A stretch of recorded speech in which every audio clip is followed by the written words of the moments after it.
Mark Rogers TV back with you talking BYU football, but before we get to on the field and what's transpired this spring going into the fall of 2014 as we bring on Mitch Harper of LawlessRepublic.com and at Cougar Center. Mitch, some huge news out of Provo today. Tell us what you know about what the rumblings are at this point. Yeah, it's been a busy day with BYU.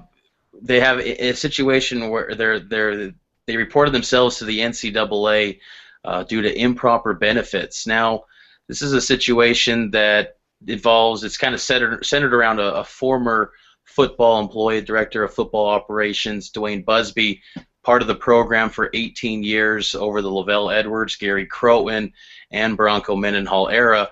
So in terms of that, it's a noteworthy story because he's been around for a while, and people wonder how long has this improper benefits been going on, and what exactly are the improper benefits being given. BYU is doing an internal investigation. The NCAA isn't involved.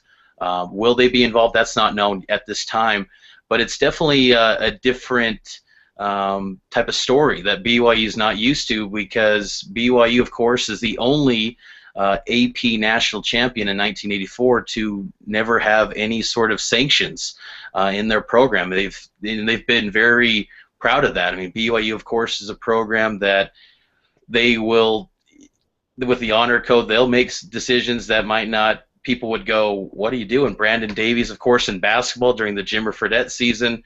BYU is very quick to act when it comes to situations like this, so they're investigating this very thoroughly. I think the extent of this, I don't know if it's going to be a huge scandal like a Nevin Shapiro Miami type deal, but it's still noteworthy, and BYU is researching it, and it could be former players, could even be current players. That's not yet known, and if it is current players, there's possibility that obviously there's suspensions, and with this season being such a kind of a turning point and a critical year for BYU to position themselves going into the new college football playoff era, it's a big season, and the thought of having maybe players suspended, key players, who knows who they are, it's definitely concerning.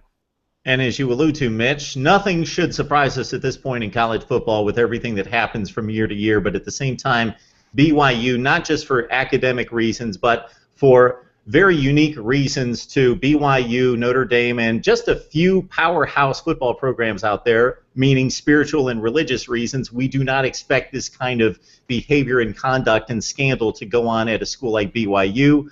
The good thing I think that you touched upon there is that the school turned itself in regards to what could possibly be going on, and that is always a good sign in regards to getting out in front of this and saying, hey, we had no part in this, we're finding out about this, and we're going to report what we know at this point and then turn it over to the NCAA to have at it from here.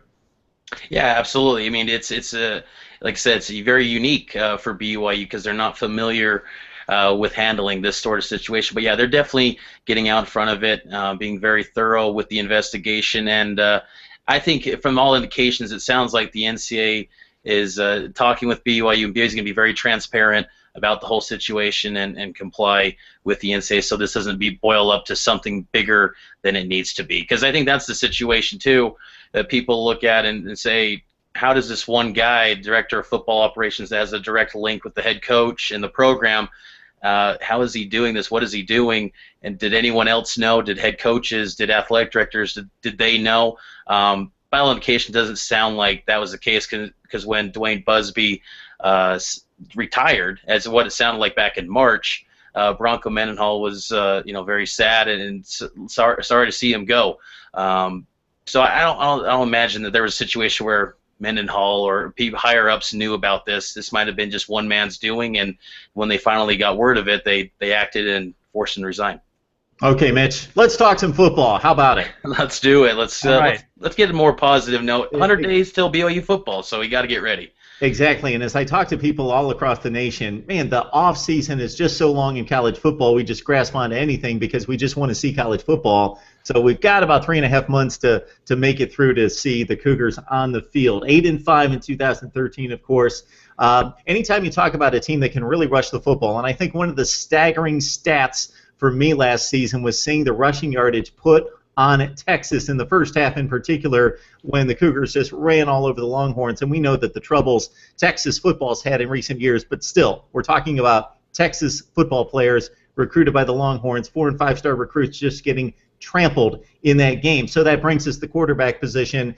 Taysom Hill had an amazing season rushing the football with 1,300 yards and 10 touchdowns. You've got your running back coming back in Jamal Williams at 1,200 yards and 7 touchdowns.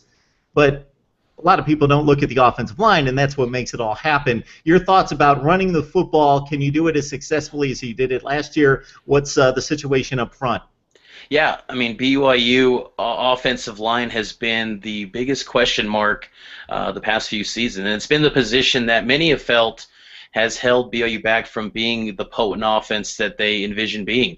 Robert and I is in his second year with this go fast, go hard offense, which was, in terms of tempo and plays, faster than the likes of Oregon. This was they had in one game against Houston 122 plays off an NCAA record. So this offense is going to create opportunities for BYU to put up some points and put up some big yards like we saw against Texas. The offensive line returns three stars from last year, headlined, I think, by right tackle DeAndre Wesley. But the interior of the offensive line is where BYU's questions lie. They have a returning center, Remington Trophy Award candidate, Ed Fusi, and then also at the guard positions, that's where BYU needs to shore up things. They have a talented kid in Braden Kearsley, who was a U.S. Army All-American, but that offensive line is the position that will set BYU apart this year, how good they can really be, because BYU feels that they can be a team that's in the national discussion this year, maybe, just maybe, like on a team that's making an argument to be in the college football playoff. Now, it's a stretch between 2 8-5 seasons. Tough to expect out of nowhere, all of a sudden you're going undefeated. BYU's only done that once in their history. But they feel like they have the talent in place. And this was a year that Bronco Mendenhall really focused on upgrading the talent in terms of overall skill positions, because after that loss against Washington in the Crab Fight Hunger Bowl, it was very apparent that BYU did not have the skill players in place to give Taysom Hill the chance to succeed. I mean, Washington completely shut down BYU on the edges, and Hill didn't have receivers that could create separation and get open. Taysom Hill, he's someone that BYU feels can give BYU the best chance to get to national heights over the next 2 years. He's a junior quarterback, had a amazing season in terms of stats, 2,600 yards through the air, over 1,200 yards rushing, only the 23rd quarterback in NCAA history to put up those kind of numbers. And what we saw against Texas, like you mentioned, I mean, that was the stuff. He looked like the Mormon Manziel out there to make Texas people upset, even more about the thought of Texas A&M. But yeah, BYU's offense, I think, is going to be very good. And when I talk about the skill position talent, in comes JC transfer Nick Kurtz, 6'6", had offers from USC. He's going to be looked upon to have an instant impact. He was there for spring ball. And also Devon Blackman, former Oregon signee out of high school, went to the JC route because he left Oregon due to off-the-field issues and grades. He's now at BYU, really fast, probably the fastest player on the team. So BYU's got some options now to get downfield with Taysom Hill, who is expected to be a much better passer this year. I mean, last season, that opening season loss against Virginia, 19-16 against a Virginia team that only won 2 games, and the other one was against VMI. BYU has to get better in the passing game. Taysom was very poor throwing the football at times last season. He's got to improve his completion percentage, but I think that naturally goes up with more skill position talent at wide receiver. Yeah, I would think at 14 interceptions, you'd like to see that cut down, and 54% completion percentage in this day and age is extremely low. You'd like to see that in the mid-60s as well. Looking at the wide receiver core, you kind of touched upon it with Ridley and Facelip gone. Mitch Matthews seems to be the most productive receiver in regards to stats. He missed the final 4 games. He caught 23 for 4 touchdowns. So you are looking for playmakers on the outside. Any hopes that somebody's going to emerge there? Yeah, I mean, and BYU also loses Cody Hoffman, all-time leading receiver Yes. in the history of the program. So yeah, there's a lot uh, needed production from that wide receiver spot. But I really think Nick Kurtz, Devon Blackman, and also Jordan Leslie, interesting situation. First ever fifth-year graduate senior transfer to come to BYU. He comes from UTEP, where he had over 750 receiving yards for the Miners. He had a connection with BYU receiver coach Guy Holliday, who was at UTEP before he came to BYU. That's where the connection was, and he's going to finish out his career at BYU. Only one season to play, but those three players will give BYU a significant upgrade at wide receiver. But at the end of the day, like we were talking earlier, the offensive line, can they protect for Taysom? That's going to be the ultimate question for BYU if they really want to be this potent offensive attack. And I think they're going to have a lot of games this season where they're going to put up some big numbers. I mean, the schedule, you look at it on paper, and it's a lot weaker than last season. Last year you had games against Wisconsin, Notre Dame. This year you're seeing Virginia, UConn. Houston's a good team. That was a great game last year. But still, all those games you look at, including Texas again too, very winnable. Good teams, but winnable. So BYU has a chance to put up some big numbers and do some big things offensively this season. Yeah, the game against the Badgers last year was one I locked in on, and I thought BYU was very impressive. Turned over the football, otherwise they possibly pull off the upset on the road. We know that Wisconsin, even though losing 4 games, they could play with just about everybody in the country. Took South Carolina, a top 5 team, down to the wire as well. So that's an impressive effort on the road. One of the 5 losses for BYU last year, and one of the reasons why they hung with the Badgers, a team that many thought might roll over them with a power running game, is the defense played extremely well in that game. Size up the defense for us, as I understand it. Questions along the defensive front. The secondary could be extremely good with Trent Trammell and Trevor Bateman, and you get a linebacker in Bronson Kafusi. Hope I didn't botch the name, who That's right. could be an extremely good player. But that's basically how I see the defense in regards to some of my research. But size it up for us.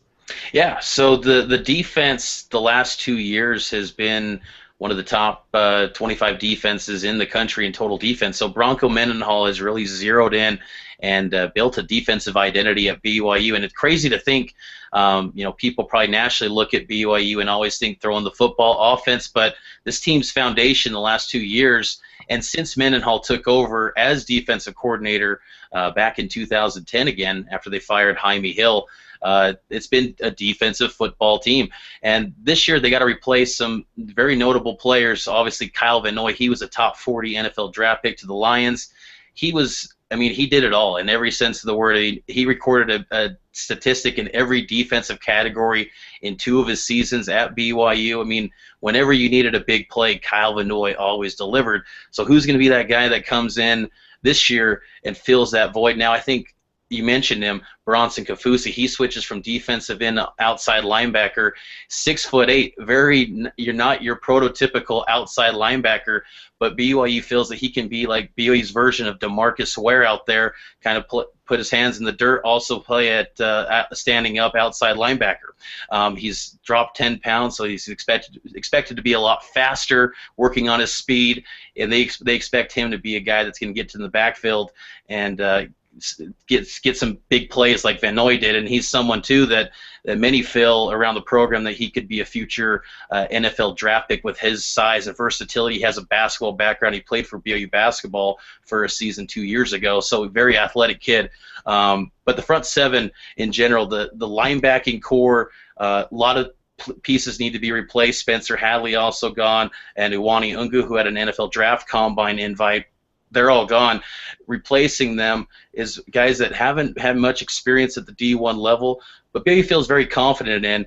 Zach Stout, he's an interesting story. He's going to be playing at the Buck linebacker in the middle, projected starter out of spring football. last year was suspended due to honor code violations. And he was completely kicked out of the program. But he's made his way back, and after spring football, he's now a starter, which is a really great story for him. He hasn't seen much time. He was a top 5 recruit at his position at Oaks Christian High School out in California. Also, Alani Fua. He's on the other outside linebacking spot besides Bronson Kafusi.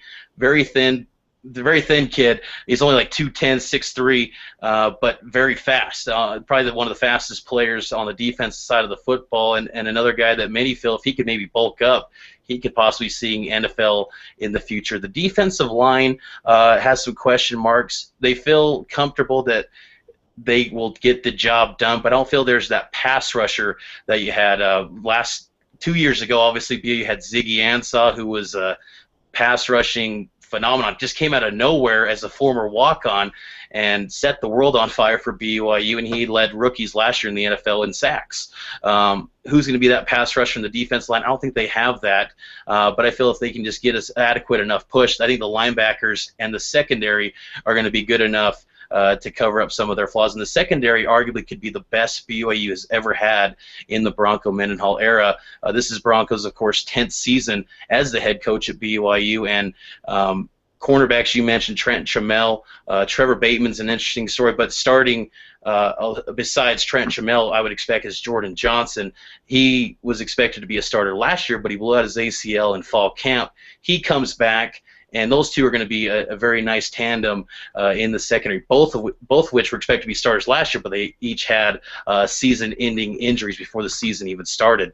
And then in the safety spot, Craig Bills, been a solid, he's going to be a senior leader of this defense, been solid throughout his entire career. And also Nebraska transfer Harvey Jackson. I talked about Jordan Leslie on the offensive side a month ago. Harvey Jackson, another fifth-year graduate senior situation. BYU's really trying to tap into that and improve the talent pool. But Harvey Jackson comes in from Nebraska, who played quite a bit for the Cornhuskers the last 3 years. He's going to be a guy that you see at free safety spot for BYU on the defense side. So it's going to be a team that at defense that I think, again, statistically will put up some good numbers. They're going to have those moments, though, where they give up a lot of points just because the offense they're not going to be on the field much. So there's going to be a lot of times where this defense is wearing down, but I still think statistically they're going to be a pretty good team, maybe another top 25 total defense this year. Mitch, I can feel it in your voice. You're pretty convicted about this defense being pretty good, man. You're ripping off these names. You feel pretty spirited about this defense stepping up and being extremely strong like they have been the last couple of years. Yeah, absolutely. And I just think it speaks to the volumes of what Bronco Mendenhall has done with this defense. He's a guy that he has an amazing ability to coach up the defense. Some have questioned his ability to find offensive coaches and mentor the offense. That's definitely not a strength. But defensively, Mendenhall is one of the best defensive minds, I think, in the country. And I mean, what he does, BYU's had a lot of former walk-ons at the secondary spot over his tenure. That's why I feel like this year, this secondary is actually going to do some good things, really good things, because, I mean, he's done a nice job having top 25 defenses with former walk-ons in the secondary. Now he's got some legitimate talent and athletes. I can only imagine that it's going to just go up from there, because just for years, BYU secondary has been a huge question mark, and they've still had some great defenses. And BYU's linebacking crew, or linebacking unit in general, is always just sound. I mean, they just have a history, a track record that linebackers at BYU are always going to do solid. They're going to be a position you don't have to worry about. The names change, but they're always going to be good. Maybe you don't have those game-changing athletes like a Kyle Van Noy. That's a once-in-a-lifetime talent, but they're going to be very solid. And I just overall just feel like the foundation of the defense is headed in the right direction. And you mentioned Ziggy and Van Noy. It was 2 years ago against San Diego State in the, I believe, Poinsettia Bowl. Yeah. Those guys put on a show. What was it, like 6-3 or whatever it was at halftime, and then they just started coming off the edge, strip sacks, dropping in coverage, just wreaking havoc like I haven't seen too often in the last 5 or 10 years in college football, just taking over that game. And BYU never really generated much offense, but got in great field position because of those two guys, most notably. And, yeah, that was an incredible performance by those guys, and I'm sure they've done it many times, but that at that point in the national spotlight and catching that ball game. So I got to tell you, Mitch, there are a few programs out there that kind of fascinate me in regards to how they do it. UCLA would be on the flip side. I think, man, they got to get the right guy in place, which they probably have at this point in Jim Mora. Like, they should be able to recruit people to Southern California and win there. Then you've got, like, Air Force, and I'm just astounded that they can compete on the level that they do and usually go to bowl games and win bowl games at times with their recruiting limitations. BYU, private school out in the middle of Utah. Okay, where do they get players from? How do they do it? How do they stay on the fringe of the national rankings, win 8 or 9 football games a year? It's a very interesting situation. Now they've made the decision to basically stay with the independent status. Your thoughts about where this program goes from here? Can they sustain this winning tradition in the place that they put themselves, and how do they continue with all the power conferences kind of determining what they're going to do from a scheduling standpoint? How do they continue to find games and survive, and not just survive, of course, they want to continue this winning tradition? Yeah, I mean, it's really fascinating when you take a step back and look at BYU's history. I mean, like you, I ask myself sometimes, how does BYU compete? I mean, you think of the setbacks, or not setbacks, but just the limitations that they have. I mean, that honor code, that's a tough. I mean, that's a deal breaker for a lot of highly touted recruits, and the fact that it's got a religious background, and like I said, it's in Utah. There's not warm weather here in the winter time.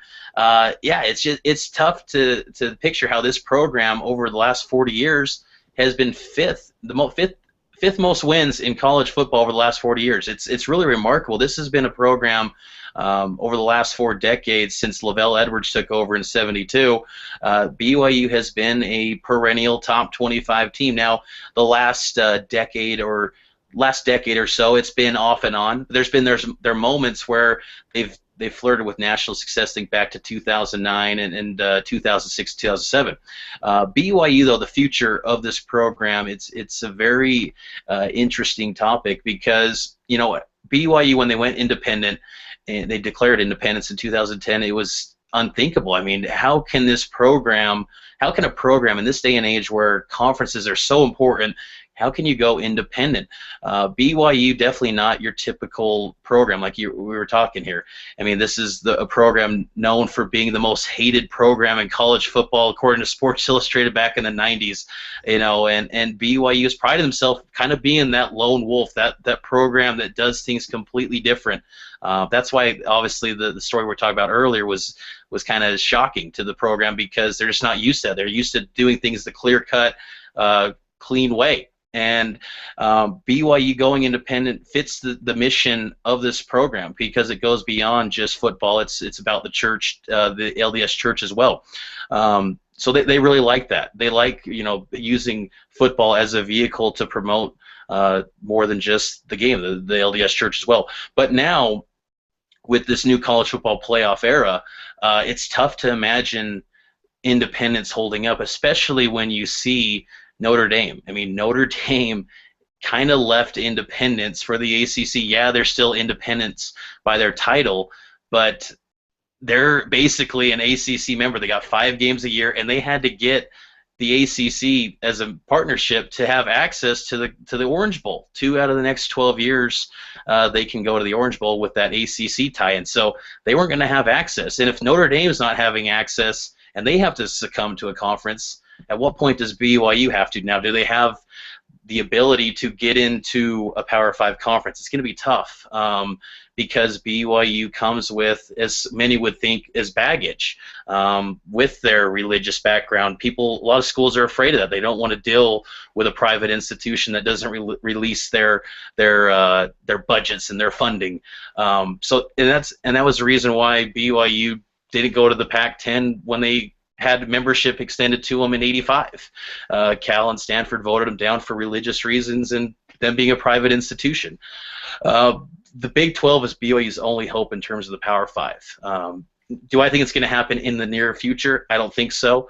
I think BYU is going to have to battle it out as an independent for the foreseeable future. I think we won't have an answer on BYU in terms of where they sit in a maybe Power 5 conference until the college football playoff is over after 12 years. I mean, I think it's going to take some years for us to get a clear vision of where BYU is standing in the national landscape. Now, as far as scheduling goes, I still think BYU can get games. The ACC and SEC obviously said BYU doesn't meet the criteria of the Power 5 conference, non-conference scheduling requirement they put upon their member institutions.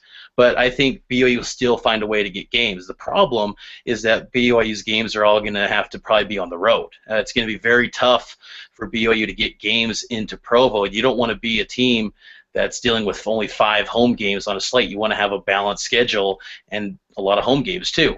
So it's very tough. But I think the fact that the Pac-12, they've been working with BYU, games like USC, Stanford, where they're scheduling them in November to refill those slots where they usually play Notre Dame.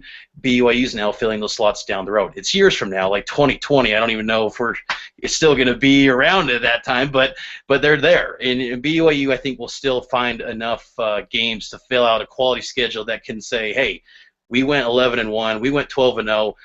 We have an argument to be in the college football playoff. And BYU, obviously, with ESPN contract, that's big to them. They can tell a big-time program, you take the risk and come out to Provo, we will get you on an ESPN time slot, probably a prime time slot. I mean, the Texas game last year, ESPN2, 5:30 prime time, 7:30 on the East Coast. I mean, that's a prime time slot, and BYU can provide that. Where nowadays you're seeing all these little scene conference networks, yeah, they're making a lot of money for these schools, but in the grand scheme of things, people aren't seeing those games. That we're seeing that up close and personal with Utah and the Pac-12 network. No one's seeing those games. So that's a big thing for BYU to still have that, and I think it's a healthy relationship between BYU and ESPN. But independence, it's definitely a road that no one knows where it's going to end, because BYU is really on their own island. Army is the only other true independent. Navy, of course, going to the American next year. But Army and BYU, they're not going for the same goals here. BYU wants to be, in the national picture. They feel that they can one day get to a national championship again, 30 years removed now from their first and only national championship. BYU feels they want to strive for that again. And that's why this season is such a big year for BYU to say to the country that we're not just this run-of-the-mill team. We're going to come out here and make a statement and be someone that's a force to be reckoned with again in the national landscape. That's good stuff. Mitch Harper from LawlessRepublic.com. He's also got a podcast, Cougar Center. We know that you've been running wild today, trying to get all sorts of stuff done with all this breaking news, and we're just piling on more work for you, Mitch, so we appreciate you coming on. We're going to have Mitch come right back. We're going to talk some NFL draftees coming from BYU and some free agents that are trying to find some homes in the NFL. So appreciate the information and the insight, Mitch. Absolutely. It's always a pleasure.